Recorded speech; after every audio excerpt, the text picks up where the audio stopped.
دوای ئەوەی قەدەغەکردنی هاتشۆ لەسەر باژێری جزیرە هەڵگیرا دانیشتوانەکەی لە ماڵەکانیان هاتنە دەرەوە و ڕژانە سەر شەقامەکان تا لە کەسوکاریان بپرسنەوە بە چاوی خۆیان ئەو وێرانکاریە بەدی بکەن کە گەمارۆکە بە دوای خۆی دابەجێی هێشت بوو.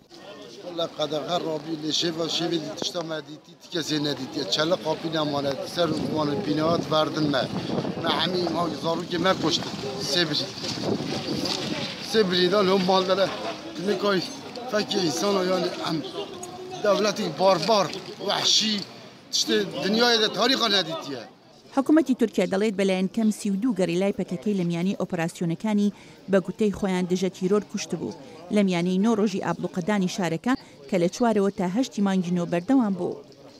بیانیت ئەم نە دەوڵەتی بیانە ها بێژێت کوردستان نەعایدێ منە بڵا واکی ملکێمە تەجێ سەر خرابکی بڵا کەجێ بابێژێ سەر. دانیشتوانی باژێرەکە دەڵێن هێزە ئەمنیەکانی تورکیا 23 سیڤیلی لە میانی ئۆپەراسیۆنەکەدا بە قەناس و چەکی جۆرا و جۆر کوشتووە جگە لە ژمارەیەکی زۆری بریندار. دوی شبه ام ترما کیلو ام حمید موضع هول اهم اما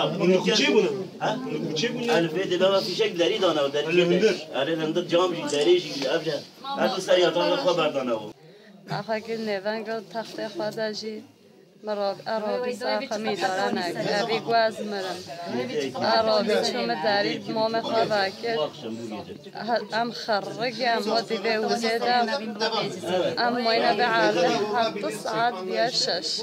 تەرمی قوربانیەکانیش لە باژێرەکە کە کۆرپەیەکی 35 ڕۆژیان لە نێواندا بوو لەلایەن هاوڵاتیانەوە لە ڕۆژی یەکشەمەدا بە قاکس پێدران.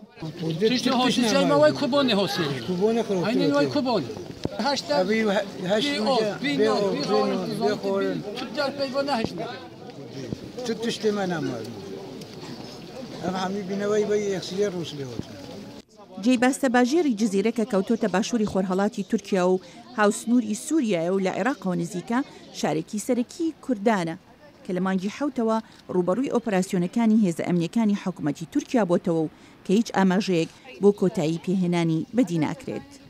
شایان پاشا، دانی ئەمریکا.